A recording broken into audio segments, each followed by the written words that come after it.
welcome to Popular Antiquarian, the podcast about a middle-aged man trawling through the weird and forgotten corners of pop culture. That middle-aged man is me, Hieronymus J. Doom, and this is the latest episode of our ongoing mission to critically assess the output of The Asylum, often lambasted as the world's worst film production company. Now, in general, The Asylum's business model demands a degree of topicality. You're only going to get one shot at ripping off such classic movies as Morbius and 300 Rise of an Empire after all. However, there are some ideas that penetrate sufficiently far into the cultural consciousness that you can always rip them off. One of those curiously evergreen cultural artefacts is the Universal Monsters series, the films made from the 1930s to the 1950s, which established characters like Dracula, Frankenstein and the Wolfman as household names. In the case of Dracula and Frankenstein, the distinctive look that Universal established for those characters has become the visual shorthand for the characters themselves. If you ask a child to draw Frankenstein's monster, they will likely create something with a flat top, a bulky forehead and bolts in the neck, even though most children, being idiots, have never watched James Whale's seminal Frankenstein movies. One reason I never had children is that I hate the thought of being forced to interact with someone who hasn't seen the Universal monster movies. And even if you show the mummy's hand to a baby, they're going to give you very little in terms of cogent analysis, though they probably will hate it, which actually is by accident the correct response. After their glorious heyday, the Universal monster movies became known mostly for their monster rallies, cheap and cheerful films that teamed up their most popular monsters in order to spice up an increasingly stale gothic formula. While less impactful than bona fide classics like The Invisible Man, Dracula, Bride of Frankenstein, The Mummy and The Wolfman, these monster rallies often brought in a degree of camp that made them highly watchable, and they remain highly watchable even today. The spectacle of seeing classic monsters fighting and setting fire to things is compelling, and there's some quality B-movie schlock even in the later additions to the canon. I personally think that 1945's House of Dracula, which features Dracula, Frankenstein and the Wolfman, is a late series highlight. Now, regular listeners will know that I've generally been enjoying the Asylum's output more than I was expecting. Some of their bargain basement horror movies have been more entertaining than I was ever going to give them credit for, and even their astonishingly cheap iteration of War of the Worlds managed to do something interesting thanks largely to the strength of the source material. I was starting to worry that decades of watching low-budget horror and science fiction had permanently damaged my brain to the extent that I could no longer accurately judge the quality of movies. So I was determined to find something in the Asylum's back catalogue that I would be primed to dislike before I even started the film running. 2024's Monster Mash seemed to fit the bill nicely. Firstly, it's ripping off something I genuinely love in the form of Universal Monsters. Secondly, it always seems like efforts to redo the Universal Monsters are doomed to failure, and that's true whether the attempts come from within or without Universal itself. Who can forget the laughably doomed efforts to create a dark universe, a universal cinematic universe of monsters to rival the unstoppable juggernaut of the Marvel Cinematic Universe and the extremely stoppable nonsense that DC have been vomiting out for years?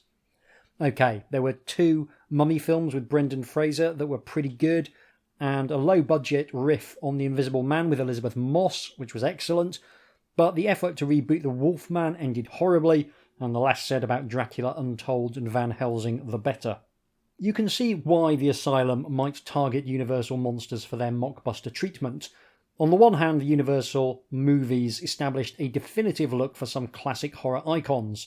They've got exactly the sort of visual identity that the Asylum loves to ape. On the other hand, most of the visuals are quite hard to actually copyright, doubly so since the source material lies firmly in the public domain.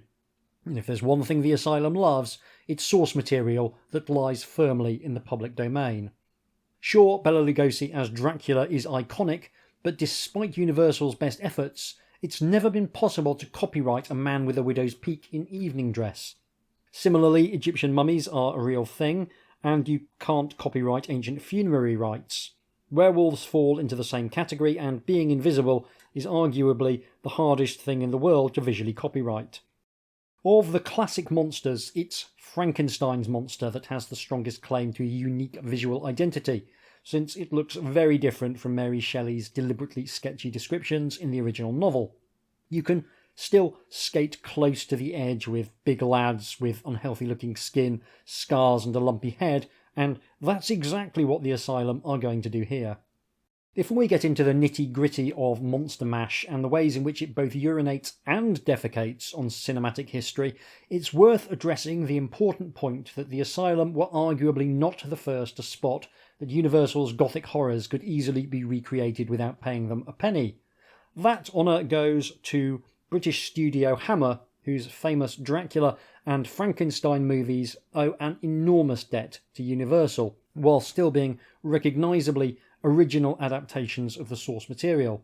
I'm a huge fan of the Hammer films, and one of the things that makes their versions of the classic stories and their many original sequels work is that need to avoid borrowing anything that Universal's lawyers could legitimately get into a huff about, and that sent them down some different rabbit holes and caused them to develop a house style that has its own incredibly strong visual aesthetic. The Asylum too has a house style and a visual aesthetic, but one that could be best summed up as, is that honestly the best you could manage? Let's do a quick plot rundown so we're all on the same page. I need to warn you that there is a chance you may come away from this plot summary thinking that this film sounds kind of awesome, because it does sound like the outline for an amazing B-movie, had it been made with even the smallest smidgen of care. So, we open with Frankenstein's monster, here given the name Boris, which is, I guess, as good a name as any, getting into a fight with Dracula's vampire daughter Elizabeta. Having headbutted Elizabeta unconscious, Boris takes her back to Frankenstein's castle and imprisons her ahead of some dark, unspecified experiment that Dr. Frankenstein has planned. Once the title credits are out of the way, it's time for Dracula to show up and discover his daughter's absence. He needs to find out what's going on, so he recruits the help of a local witch named Vivian, who seems to live entirely in a pub that seems remarkably unbothered about vampires, and will later seem equally unbothered by any of the other monsters. Meanwhile, Boris, the Frankenstein monster, has found the mummy in a crypt and torn his heart out, turning him to dust. Seems like Frankenstein is collecting monster parts in order to create the ultimate creature made from all the best bits of the various classic monsters. This is an objectively cool plan. Dracula goes in search of the mummy and brings him back to life, but with a rat's heart instead of his normal heart, which is maybe the stupidest plot point in a very stupid movie. There's a moment where it seems like Dracula and the mummy might be about to turn into an odd couple detective duo, but sadly it comes to nothing. Honestly, if Universal are thinking about rebooting the Universal monster line, Dracula and Mummy Weird Detectives is not the worst idea they could try. Meanwhile, Boris is chatting with Elizabeta, who is doing her best to make him fall in love with her in the hope of escaping. Boris, a simpleton, falls for it, hook, line and sinker. We've got 2 monsters left to deal with though, so Boris is duly dispatched to partially flay Hawley Griffin the Invisible Man. A flaying scene does sound like a great gore sequence, but less so when the person being flayed is invisible. Boris doesn't want to do it, but Frankenstein tells him that Griffin is actually a bad man, which jives with the original source material. Following this, Dracula and the mummy rock up to try and act at a table with some blood on it, and Dracula manages to restore Griffin to life. Then we're off to the last port of call, the werewolf Charles Conliffe. They arrive, have a brief struggle with Boris, but he escapes, having cut off Conliffe's arms and legs. Fortunately, you can't keep a good werewolf down, and Conliffe successfully grows some new arms and legs, and we've assembled our crack team of monsters to oppose Frankenstein's nefarious plan. They assemble at the pub, because of course they do, and then set out to attack Frankenstein's castle. The attack on the castle is very disappointing. We get a quick fight with Boris outside, which ends when Griffin just shoots him with an actual gun. Silver bullets apparently work on more or less anything in this movie. It's fine though, because Boris will be back, shocked back to life by the most convenient bolt of lightning since Friday the 13th Part 6. The castle is booby-trapped to prevent unwelcome visitors, but fortunately Dracula, Conliffe and Griffin all have special skills that will help them bypass the various traps and snares that fill a series of suspiciously similar-looking corridors. Ramesses the Mummy contributes moral support, which is literally the only thing he seems to bring to the table throughout most of this movie. Also, Dracula could have bypassed all of the traps himself quite easily by turning into mist, and it isn't clear why he didn't just do this straight away and then go and murder Frankenstein. It's equally unclear why Frankenstein's traps can all be easily bypassed by a vampire turning into mist, given that he knows that a vampire is after him. Finally, we reach the climax of the film. Frankenstein has Elisabetta tied up and is holding a cross to her throat like it's some kind of knife. There's a standoff, Transylvanian standoff, and Dracula agrees to do a blood donation to save Elisabetta's life. Frankenstein reveals that he's dying and has a plan to put his consciousness into his sweet new monster. Boris then realises, and only then, that his dad might just be a wrong 'un. Dracula does give up some blood. Frankenstein manages to transfer himself into a new form, which is a trademark bit of terrible Asylum CGI, in the form of a very muscly dog-headed thing that rapidly grows to the size of a house and at no point looks as though it's made up from parts of the most famous monsters in the world. This is it. This is our big showdown, and it rapidly becomes clear that there's really not a lot for Griffin, Conliffe and Ramesses to do other than spectate. Boris chucks a rock or two at Frankendog, but it's Dracula who saves the day by drinking some blood and turning into a giant CGI bat. When that doesn't work, he turns into a flock of small bats which Frankendog sort of swallows, and then they escape out of his chest like a horde of little xenomorphs. Quick trip to the pub to celebrate, roll credits, and we're done. Now, it does have to be said that there's the bones of a tremendous movie buried somewhere in there. The core concept of Frankenstein building himself a new body out of awesome monster parts is fabulous B-movie nonsense. And the idea of the film finishing with a big old fight scene involving a new monster taking on the old guard is also a strong one. Unfortunately, what we get is a movie that's much, much better in my head than it is on screen. I did not find it unwatchable, and there are some elements that I do genuinely like, but this is the first film we've done on the podcast where I get the strong impression the director just did not care about the film they were making. Part of it is necessarily the budget, but there's also a genuine refusal to hit any of the things that the audience have been conditioned to expect in films like this. The sort of entertaining things anyone with half a brain would want to include in this movie. There's no werewolf transformation scene. There's no scene where the Invisible Man partially disrobes to reveal that his hands are see-through. There's no big bringing the monster to life sequence. Instead, Frankenstein's super monster is just under a blanket until it comes to life, at which point you are treated to an awe-inspiring shot of someone under a blanket shaking a blanket. I get that the money isn't there for any kind of proper effects, but you could at least have dangled a cup and saucer on a string to make it look like someone invisible was holding it. That's cheap. As it is, the invisibility effects consist entirely of pointing the camera at somewhere that a person isn't, and then putting a voiceover on top. Early doors, they do try and do the classic Bela Lugosi Dracula shot where everything is in shadow except his eyes, and they just sort of do it wrong, and then they don't go for another take. It's all absolutely bare minimum. I will concede that the bit where the werewolves had his arms and legs chopped off and they start growing back looks kind of cool, but that's more or less it, and that shot is 2.5 seconds long. Speaking of bare minimum, that also applies to the costumes and the makeup. On this score, though, I find the end result weirdly charming rather than frustrating. Dracula's clearly been to Hot Topic, or wherever the kids buy ill-fitting goth gear in 2024, and so has his daughter Elisabetta. It's slightly surprising that they didn't already run into Dr. Frankenstein because he also shops at Hot Topic, but they may have missed him because he needs to go to the plus-size aisle. The Invisible Man is swathed in bandages, as you might expect, but he's also wearing what appear to be ski goggles, which is an odd choice.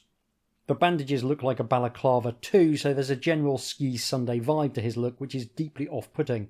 Conliff's Wolfman makeup isn't actually that bad, but it only appears twice, so they clearly only had it for one day. Otherwise, he's just some guy with longish hair and a leather waistcoat, which is apparently what they think werewolves look like. The mummy makeup is gloriously half-assed, being sort of fine from the neck up, but then just a grey smock from the neck down. And remember when I said that even kids tend to draw a Frankenstein's monster that references the Universal version? That's more or less what Boris's makeup looks like, a kid drawing Frankenstein's monster from memory. The only reason it isn't infringing Universal's sole actual visual copyright is pure incompetence, and I sort of love it. It gives Boris a sort of schlubby US sitcom character quality. Not a good sitcom, a bad sitcom, starring a slightly over-the-hill stand-up with a 1,000-yard stare that tells you he knows there isn't going to be a second season. Director Joe Prendis has done a fair bit of work for the Asylum over the years. It would be mean to suggest that he's failed to break into Hollywood proper and given up on life, but that's also very much the vibe I get from his IMDb page.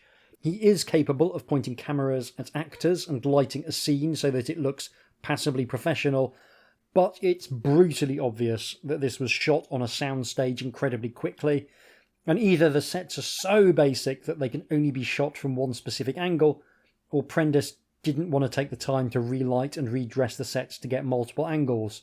Either way, it looks shoddy and rushed in a way that previous films we've covered on the podcast haven't, even though they were definitely both shoddy and rushed.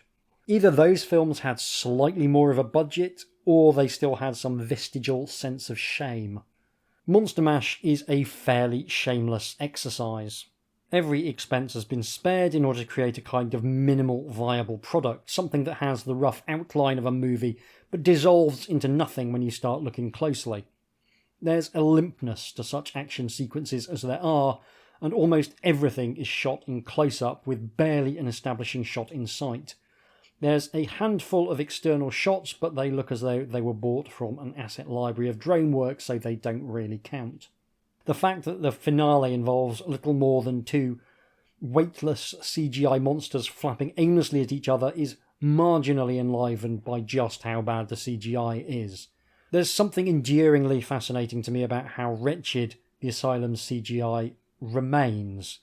It would only be marginally less impressive if this film finished with dueling sock puppets.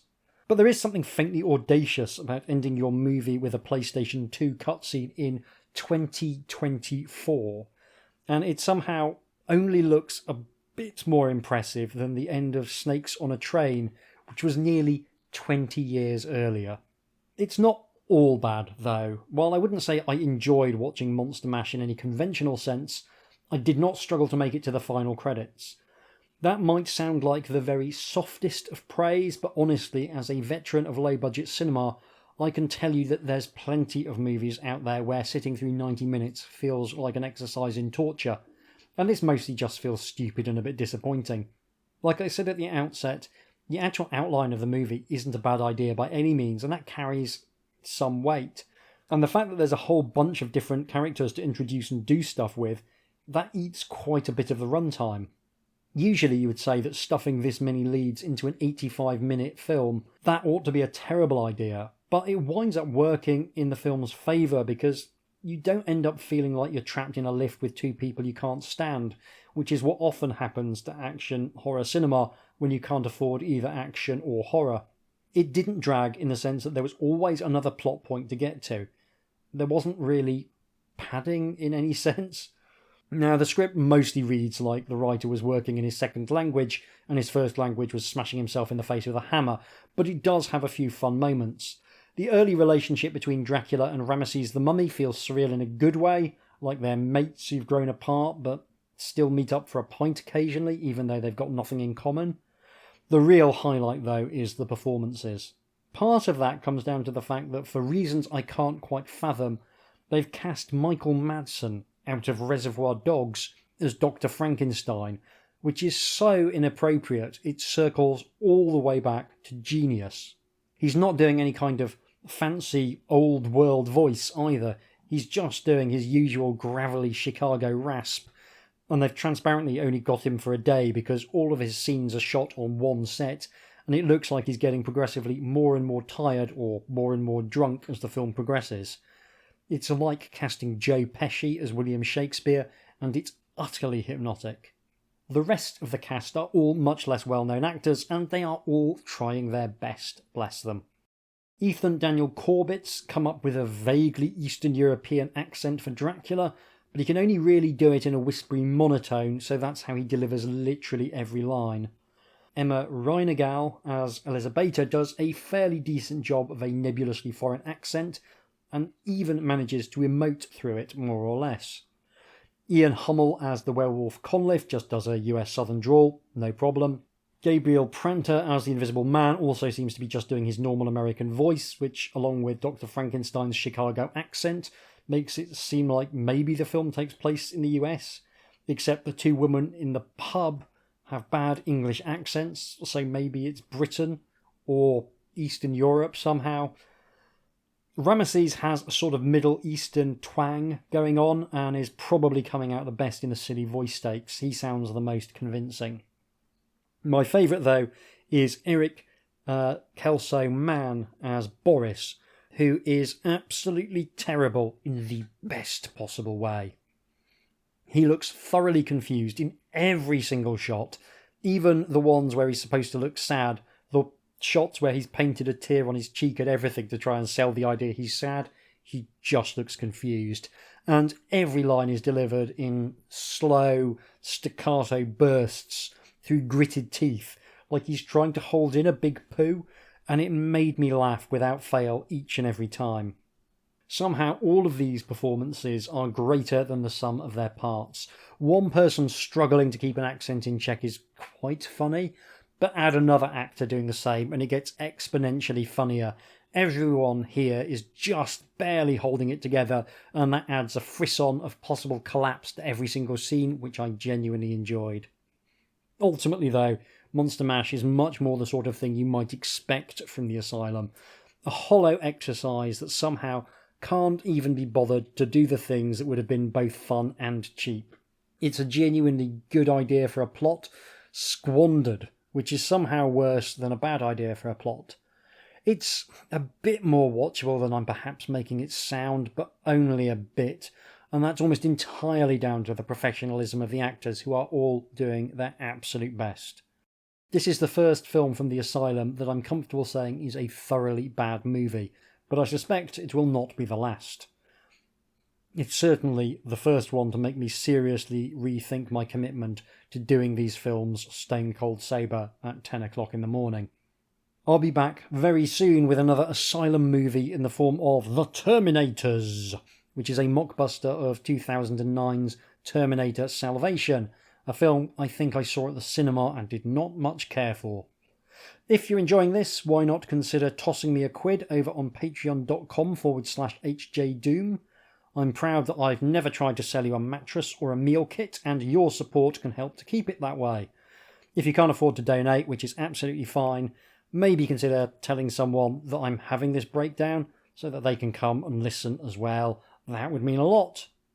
If you want to get in touch with me, you can follow me on Blue Sky at HJDoom, or email me at hjdoomretrofun, all one word, @gmail.com. Thank you very much for listening. Take care, and I'll see you soon.